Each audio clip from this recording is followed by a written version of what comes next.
सिद्ध करें कि √5 एक अपरिमेय संख्या है।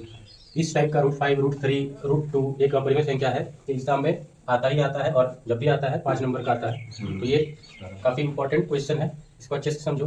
अब देखो बात है कि ये अपरिमेय संख्या है, ये हमको सिद्ध करना है। तो इसके विपरीत हम लोग क्या मान लेंगे कि ये एक परिमेय संख्या है। इसको ऐसे समझो, मान के चलो अगर तुमको किसी को बेईमान साबित करना है, ठीक है, तो पहले मान लो कि चलो ये ईमानदार है, और कुछ ऐसा तुम जांच पड़ताल किया, फिर पता चला कि वो ईमानदार नहीं है, इसका मतलब वो बेईमान है। तो हम लोग पहले मान लेंगे यह परिमेय संख्या है, और कुछ प्रोसेस में हम लोग सॉल्व करेंगे और फिर प्रूफ कर देंगे ये परिमेय संख्या नहीं है। तो जब परिमेय नहीं होगा तो क्या होगा, अपरिमेय। ठीक, हमारा √5 एक परिमेय संख्या है। अब जब परिमेय संख्या होता है तो परिमेय संख्या को हम लोग किस रूप में लिख सकते हैं, a/b के रूप में। ठीक, अब a/b के रूप में जब लिखेंगे तो यानी √5 को हम लोग क्या लिख सकते हैं, √5 इज इक्वल टू a/b। इसलिए क्या हो जाएगा, √5 इज इक्वल टू a/b। अब ध्यान रखना a/b यानी परिमेय संख्या तो है, लेकिन इन दोनों का HCF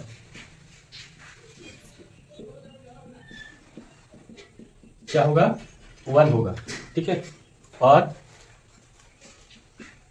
परिमेय है तो हम लोग को मालूम है कि 0 के बराबर नहीं होगा। अब इस लाइन को देखो कि AB का HCF 1 है, इसका मतलब क्या हुआ कि जब भी किसी दो नंबर का HCF 1 होता है तो उसी को हम लोग कहते हैं सअभाज्य संख्या। क्या कहते हैं, सअभाज्य संख्या कहते हैं। ठीक है, इन दोनों को क्या कहा जाएगा, A और B क्या है, सअभाज्य संख्या।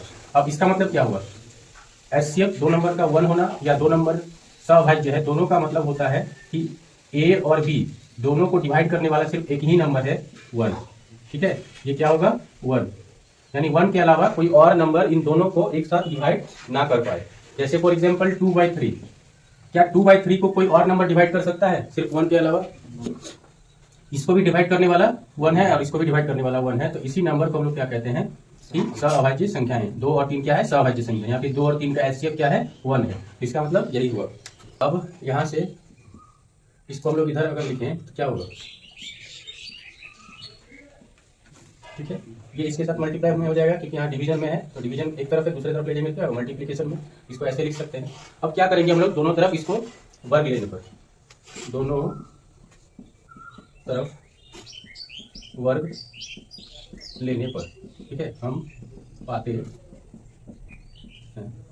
अब दोनों तरफ वर्ग मतलब इसको भी स्क्वायर कर दो और इसको भी स्क्वायर कर दो। अब इसको रफ में समझ लो, नहीं तो एक लाइन और बढ़ जाएगा। अगर √5 को हम लोग और b को स्क्वायर करेंगे तो √5 का स्क्वायर मतलब √5 गुने √5 क्या हो जाएगा, 5 हो जाएगा, और b का स्क्वायर मतलब b²। इसका मतलब क्या होगा, ये 5b²। इन दोनों को जब सॉल्व करेंगे √5b² करेंगे तो क्या हो जाएगा, 5b²। यानी हम लोग क्या लिख सकते हैं यहाँ पे, 5b²। ठीक, अब देखो NCERT बुक में प्रमेय 1.2 है, जहां लिखा हुआ है, मान लीजिए p एक अभाज्य संख्या है, यदि p a² को विभाजित करती है तो p a को भी विभाजित करेगा, जहां a कोई धनात्मक पूर्णांक है। फॉर एग्जांपल देखो, इसको ऐसे समझो कि अगर p a² को डिवाइड करेगा, यानी इसको हम लोग ऐसे लिखते हैं, इसका सिंबल मतलब होता है p a को a² को डिवाइड करता है। तो p अगर a² को डिवाइड करेगा तो इसका मतलब हुआ p a को भी डिवाइड करेगा। यानी अगर p a² यानी a² अगर विभाजित है p से तो a भी p से विभाजित होगा। इसको एग्जांपल से समझो ऐसे करके कि जैसे 10² तो क्या 5 डिवाइड करेगा, देख लो इसको, 10² मतलब 100 हुआ, तो क्या 100 को 5 डिवाइड करेगा, करेगा 20 टाइम्स में। ठीक, अब इसका बेस देखो, इसको समझो, a² मतलब क्या हुआ, 100, और a का मतलब क्या हुआ, 10। तो अगर 100 को डिवाइड कर रहा है 5, तो क्या इसके बेस यानी 10 को डिवाइड करेगा, 5 करेगा 2 टाइम्स में। ठीक है, तो यही है यहाँ पे, अगर किसी नंबर के स्क्वायर को कोई नंबर डिवाइड कर रहा है तो उसके बेस को भी वो नंबर डिवाइड करेगा। तो यहाँ पे यही है सिद्ध। यानी कि यहाँ पे ध्यान दो कि इसको ऐसे एक बार लिख लो ऑनलाइन,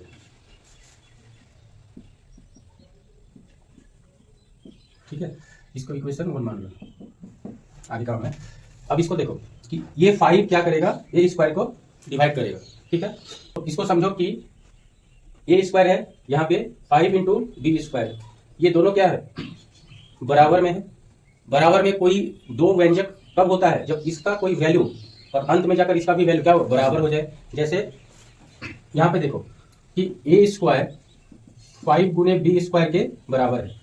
लास्ट क्लास हम लोग देखे थे कि कोई भी नंबर रहे गुने में, उससे पहले जो नंबर रहता है वो क्या होता है कि उसी को डिसाइड करता है कि आगे चल के जो नंबर मिलेगा वो पूरा का पूरा इसी नंबर के गुणज होंगे, मल्टीपल होंगे। जैसे 5 है तो हम लोग कल क्या देखे थे, अगर 1 है, 2 है, 3 है, 4 है, क्या ये 2 से विभाजित है?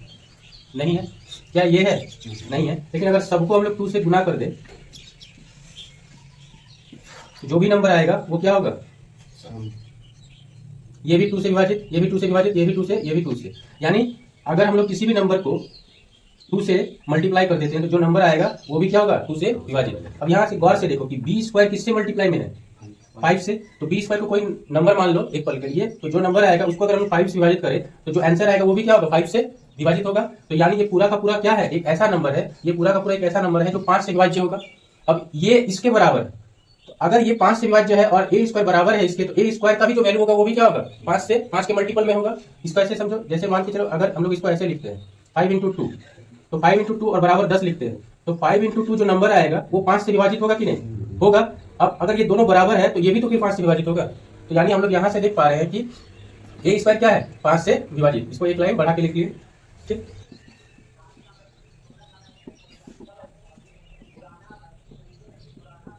विभाजित करता है, इसलिए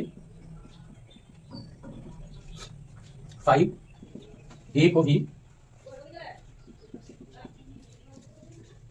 विभाजित करेगा, ठीक है। इसे मान लो पुनः माना ए बराबर 5c, जहां c कोई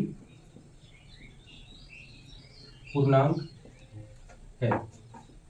अब ये लाइन क्यों लिखें? a is equal to 5c क्यों लिखें? इसके पीछे क्या कारण है? देखो ए स्क्वायर क्या है? 5 से विभाजित है। अब 5 से विभाजित मतलब ए क्या होगा? ए कोई भी नंबर एक ऐसा होगा जो 5 के गुणज में होगा, मल्टीपल में होगा। क्यों? क्योंकि ए स्क्वायर 5 से विभाजित है। इसको ऐसे समझो कि अगर ए को हम लोग 30 मान लेते हैं तो क्या 30 को 5 गुने 6 लिख सकते हैं? तो देखो 5 के मल्टीपल में लिखे। सपोज मान लो ए को हम लोग 70 मान लेते हैं, तो इसको भी तो हम लोग 5 गुने, तो इसको भी हम लोग क्या लिख सकते हैं? 5 के मल्टीपल में। तो यानी ए स्क्वायर अगर 5 से विभाजित होगा तो ए भी 5 से विभाजित होगा। ऑलरेडी हम लोग देखें तो ए एक ऐसा नंबर है जो 5 के गुणज में होगा, 5 के मल्टीपल में होगा।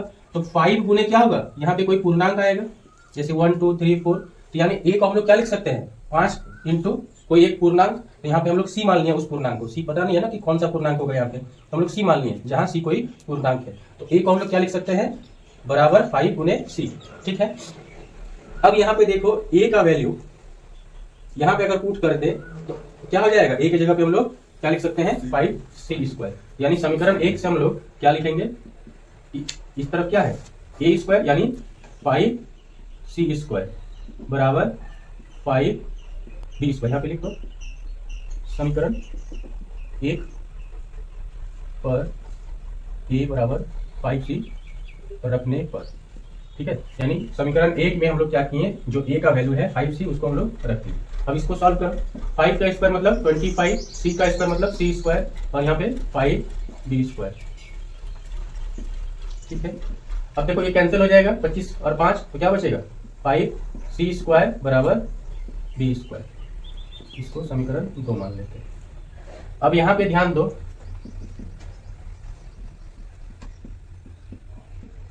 इस लाइन को नोटिस करो और यहाँ इस लाइन को। यहाँ पे क्या लिखे थे? ए स्क्वायर बटे 5 है, तो 5 ए स्क्वायर को विभाजित करता है। तो यहाँ पे देखो बी स्क्वायर बटे 5 है, तो यहाँ पे क्या लिखेंगे? 5 बी स्क्वायर को विभाजित करता है, और आगे इसी तरीके से लिख देंगे। यानी अर्थात 5 बी स्क्वायर को विभाजित करता है, इसलिए 5 बी को भी विभाजित करेगा, ठीक है। प्रमेय 1.2 के हिसाब से हम लोग लिखें तो यानी अब हम लोग देखेंगे कि शुरू में हम लोग क्या माने थे? तो ए और बी को क्या माने थे? कि दोनों का गुणनखंड 1 होगा, यानी दोनों क्या है, सअभाज्य संख्या, यानी दोनों को डिवाइड करने वाला एक ही नंबर 1 है, यानी दोनों का गुणनखंड क्या है, उभयनिष्ठ गुणनखंड 1 है। उभयनिष्ठ गुणनखंड मतलब दोनों को डिवाइड करने वाला एक ही गुणनखंड हो। तो इसको ऐसे समझो कि 5/3 है सपोज, तो 5/3 क्या है कि दोनों को एक ही नंबर डिवाइड करता है, विभाजित करता है, वो है 1, यानी इसको हम लोग कह सकते हैं कि दोनों का उभयनिष्ठ गुणनखंड क्या है, 1 है। ये कहां से आया, ये हम लोग माने हैं, तो यानी a/b में दोनों को डिवाइड करने वाला जो एक उभयनिष्ठ गुणनखंड होगा वो है 1, क्या है 1। ये कहां से आया, इसको हम लोग माने हैं। लेकिन आगे चलकर हम लोग देखो क्या देखें, यहाँ पे देखें कि a, ये जो a है इसको कौन डिवाइड कर रहा है, 5। अभी क्या देखें, a और b एक ऐसा नंबर है जिसको दोनों को डिवाइड करने वाला क्या है, सिर्फ 1। और ये देखो a को कौन डिवाइड कर रहा है, 5। आगे आप देखो b को कौन डिवाइड कर रहा है, 5, यानी a को भी 5 विभाजित कर देता है और b को भी 5 विभाजित कर देता है। लेकिन हम लोग क्या देखें, a और b को विभाजित करने वाला सिर्फ एक ही नंबर है, 1। लेकिन आगे चलकर हम लोग देखें कि नहीं, a और b को विभाजित करने वाला सिर्फ एक नंबर 1 नहीं है, 5 भी है। तो क्या उभयनिष्ठ गुणनखंड सिर्फ a और b का 1 है, 5 भी तो है। यानी जो हम लोग यहाँ पे लिखे थे कि ये HCF इनका 1 होगा, ये क्यों, ये वह हमारा मान्यता गलत, यानी जो हम लोग माने थे कि √5 एक ऐसा नंबर है जो परिमेय संख्या है और उसका उभयनिष्ठ गुणनखंड क्या है, 1 है। आगे चलकर हम लोग देखें कि यहाँ पे लिख लो तब बताते हैं। समीकरण 1 तथा 2 से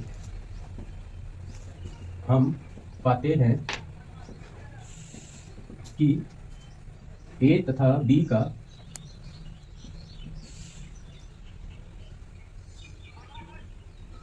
एक और उभयनिष्ठ गुणनखंड 5 है, अर्थात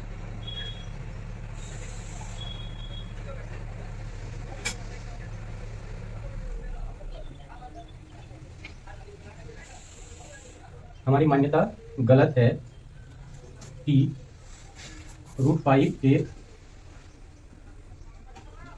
परिमेय संख्या है जिसका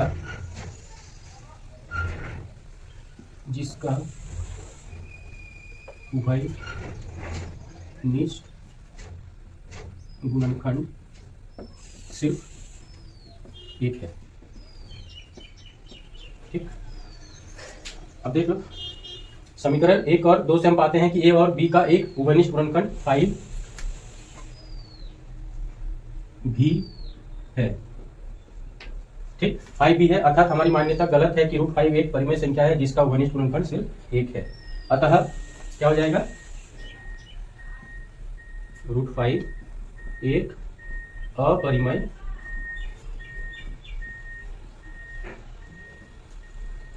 संख्या है, सत्यापित। ठीक है, तो यहाँ पे हम लोग क्या प्रूफ कर दिए कि √5 एक परिमेय संख्या नहीं है, और जब परिमेय संख्या नहीं है तो क्या होगा, अपरिमेय संख्या। दिख रहा है इसका।